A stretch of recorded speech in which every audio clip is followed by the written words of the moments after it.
দোস্ত শুন, একটা কথা আছে। ক শুনতেছি। আরে বেটা শুন, একটা ইম্পর্টেন্ট কথা আছে। কিসে? তোর আবার কিসের ইম্পর্টেন্ট কথা? ক কি কবি, ক তাড়াতাড়ি ক, সময় নেই। আজকে না আমার গার্লফ্রেন্ড একটা গিফট দিছে রে। কি কইলি? তোর গার্লফ্রেন্ড তোর গিফট দিছে? আমার গার্লফ্রেন্ড আমার গিফট দিছে রে।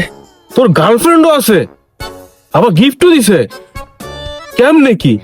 কেন, আমার কি গার্লফ্রেন্ড থাকতে পারে না? না মামা, কত ওইটা না, কত হচ্ছে তোর কেমনে গার্লফ্রেন্ড হয় বেড়া? আমার নিজের বেটা এখন পর্যন্ত একটা গার্লফ্রেন্ড হইলো না, তোর কেমনে গার্লফ্রেন্ড হইলে?